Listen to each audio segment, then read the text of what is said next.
Scaloni dijo que tenía razones futbolísticas para repensar su continuidad. ¿En qué mejoró y en qué empeoró la selección argentina durante el 2023? Hacemos una comparación entre el gran 2022 y lo sucedido este año.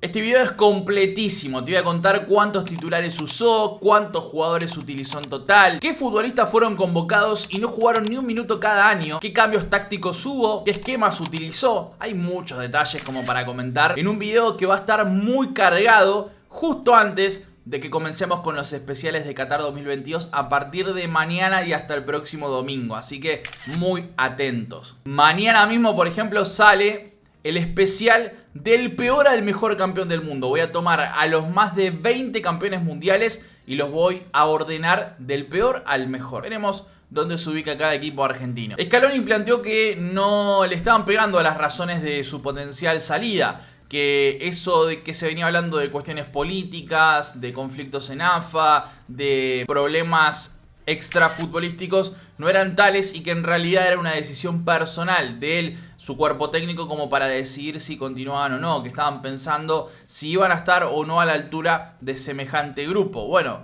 las razones pueden ser varias. Me parece extraño que Scaloni no se sienta a la altura. También me parece extraño esa información que surgió y de la cual hablamos el pasado sábado de una potencial limpieza. Había algunos que se ofendieron con la palabra limpieza. No es que están limpiando la mugre, chicos. Es limpieza, se le dice en el fútbol generalmente al cambio brusco de futbolista. Seamos claros, no busquemos roña donde no la hay. A mí me sigue pareciendo extraño que sea un cambio brusco de jugadores, teniendo en cuenta que los 15 o 16 titulares son importantes y están todos jugando bastante en sus respectivos equipos, pero veremos. Vamos por partes. Titulares. Voy a dividir el análisis en diferentes apartados. Dentro de cada apartado vamos a subdividir en 2022, previa del Mundial, el Mundial y 2023. Quiero contar que este video está auspiciado por OneXBet, una casa de apuestas muy confiable que todos ustedes conocen, con cuotas altas, pagos garantizados, una gran cantidad de métodos de pago, soporte operativo para cualquier operación y claro, siempre tenés la oportunidad de apostar de forma obviamente responsable, como para que sea un adicionado competitivo a la amplia gama de eventos deportivos que cubre esta casa de apuestas. Con mi código promocional que va a aparecer acá y también en la descripción y en el comentario fijado, vas a poder obtener hasta 130% de bonificación en tu primer depósito. En la previa del Mundial, o sea en 2022 hasta noviembre,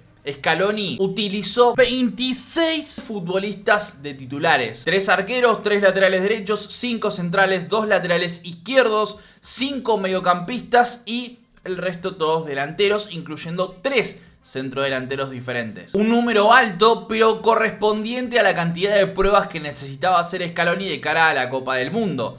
En el Mundial utilizó 18 titulares, solamente un arquero, Dibu Martínez, 7 defensores, 6 mediocampistas y el resto delanteros. Hubo un solo futbolista que fue titular en Qatar pero no había sido titular jamás con la selección albiceleste y fue Enzo Fernández. Es decir, en 16 partidos de 2022 Scaloni utilizó a 28 jugadores desde la partida. En 2023 se jugaron 10 partidos menos, pero hubo 21 titulares. Sumándose a la selección argentina en alguna ocasión Facundo Medina, Facu Bonanote y en algún encuentro Ezequiel Palacios, como los 3 jugadores que no habían tenido ese privilegio durante el año pasado, pero sí en 2023. Es decir, comparando, cerrando, este año las titularidades se repartieron mucho más, pero la base sigue siendo igual. No hubo cambios muy bruscos. Desaparecieron algunos apellidos, Joaquín Correa, Papu Gómez, mientras el año pasado el futbolista que más partidos de titular jugó fue Rodrigo de Paul con 14 totales de 16 encuentros. Este año hubo 2 jugadores que jugaron todos los partidos y fueron Dibu Martínez y Nicolás Otamendi. Romero, Enzo y McAllister con 9 partidos cada uno son los que siguen. En cuanto al recambio, jugadores que entraron desde el banco de suplentes y sumaron minutos en la previa de Qatar 2022, o sea, de vuelta 2022, pero contando desde enero hasta octubre, hubo 22 futbolistas que entraron desde el banco. Los cambios más recurrentes, bueno, el que más veces entró es Ángel Correa en 4 ocasiones, siempre faltando 20 minutos o menos. Julián Álvarez también entró en 3 ocasiones, Guido Rodríguez, Nicolás González González y Ezequiel Palacios fueron los cambios más utilizados. Pero hay un detalle que cambia la estructura de Argentina, y es que en los últimos 3 partidos antes de Qatar 2022, en los 3 Enzo Fernández se sumó al equipo desde el banco de suplentes. La gran mayoría de los cambios que utilizó Scaloni durante 2022 en la previa de Qatar fueron cambios ofensivos. Maxi Meza, Ollé, Buendía, algunos de los jugadores que quedaron en el camino. El mejor cambio fue el de Messi contra Honduras, entró y hizo un doblete. Salvo en el primer partido del año contra Chile, en el resto utilizó todos los cambios disponibles. Entre los 27 jugadores titulares y los suplentes que entraron y no habían sido de la partida en ningún encuentro: Martínez Cuarta, Nehuen Pérez, Ángel Correa, Maxi Meza, Dybala, Buendía, Boyé, Almada y Enzo. Scaloni utilizó 36 jugadores en 9 partidos antes de Qatar 2022. En el Mundial, ahora sumamos todo, en el Mundial, en los 7 encuentros, el jugador que más veces ingresó fue Lautaro Martínez, pero la gran mayoría de los cambios fueron para darle equilibrio a la mitad de la cancha o cambios más defensivos, propio de lo que se jugaba. Ya no era tanto cambio ofensivo, sino más bien para aguantar el resultado o mantener la estructura de la mitad. En el Mundial utilizó 24 jugadores totales entre los 18 titulares y el resto. Salvo contra Arabia Saudita, usó los 5 cambios en todos los partidos. Solamente hizo un cambio antes de los 60 y fue Lisandro Martínez contra Australia, lo cual le sirvió mucho. Es el cambio más tempranero, posiblemente uno de los mejores debido a la salvada que tuvo en el final contra Australia. Para mí el mejor cambio es el de Enzo contra México, que sería el más obvio por su gran entrada. Paredes contra Holanda también creo que entró bastante bien en lo que es el alargue. Y el cambio más tardío de todo el Mundial fue el de Dybala sobre el ocaso del partido contra Francia e ingresó muy bien. Es decir, en todo 2022 Scaloni utilizó en total 36 jugadores en 16 encuentros. En 2023, los cambios más utilizados fueron los de Paredes y Lautaro Martínez, 5 veces cada uno. Hubo 23 cambios en total en 10 encuentros. El cambio más tempranero fue por lesión, Martínez Cuarta por Montiel, recordemos aquella lesión a los 34 minutos, pero por cuestiones tácticas se dio hace poquito en el partido contra Uruguay, en el entretiempo, entrando Lautaro Martínez por Alexis McAllister y cambiando rotundamente el esquema. El mejor cambio siempre fue Ángel Di María. Las novedades desde el banco: Alejandro Garnacho y la vuelta de Martínez Cuarta. ¿Qué jugadores no sumaron minutos? En todo 2022, solo 4 jugadores fueron al banco y no sumaron ni un minuto. Lógico, acercándose una copa, pero Lanzini, Facu Medina, Musso y Andrada estuvieron convocados para algún partido y no entraron. Durante el Mundial, de hecho, solamente los 2 arqueros suplentes no sumaron minutos. El resto jugaron todos. En 2023, también debido a la poca cantidad de partidos o a la falta de rotación, hubo bastantes jugadores que fueron convocados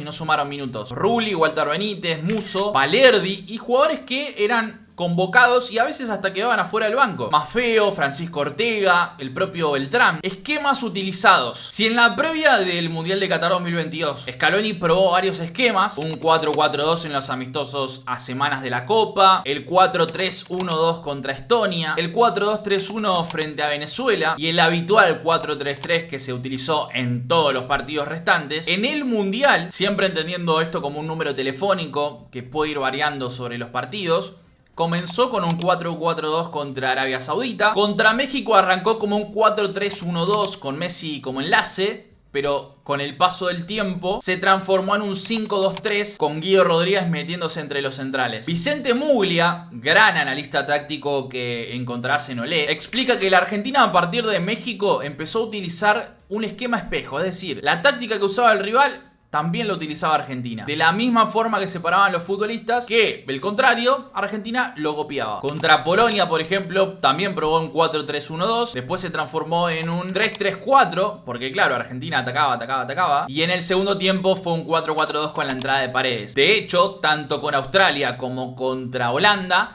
termina con la misma disposición táctica. Contra Holanda se pasó por varios esquemas, 5-3-2, 4-4-2, y contra Francia el famoso 4-3-3 con la innovación de Di María. Argentina tuvo muchas variantes, pero durante 2023 fuimos un poco más, no te diría predecibles, pero sí habitualmente usamos un esquema y fue el 4-3-3, no hubo demasiadas variaciones. Sí se probó en algún momento con un 4-5-1 contra Australia, un amistoso, o el 4-4-2 contra Brasil, aunque también es un poco de trampita teniendo en cuenta los jugadores que había en la mitad de la cancha, que ascendían más en el campo. Resultados: durante 2022 solamente perdimos contra Arabia Saudita, fueron 16 encuentros, victorias en eliminatorias ante Chile, Colombia, Venezuela, la finalísima ganada contra Italia y el camino mundialista donde le ganamos a todos los rivales excepto el del debut. El resto amistosos ganados. De hecho, durante 2022 solamente empatamos un partido y fue contra Ecuador. Y además hubo un partido ahí suspendido contra Brasil. En 2023 también Argentina perdió un solo partido, esta vez sobre 10 y ganó 9. La única derrota, claro, fue contra Uruguay, contundente. Vamos a entrar en un apartado más de análisis, grandes cambios. Pruebas que funcionaron, pruebas que no. En 2022, en la previa del Mundial se empezó a probar con Enzo desde el banco. Terminaría entrando. Su llegada al 11 titular fue positiva. McAllister en la previa de Qatar 2022 había jugado en el 11 titular en 4 de 9 partidos. Lo venía usando bastante Scaloni. A pesar de que la prueba con Estonia no había funcionado, de hecho el propio Alexis dijo que en el vestuario Scaloni lo cagó a pedos por su rendimiento como 5 y que en realidad Scaloni le había dicho a McAllister que iba a jugar mucho antes como titular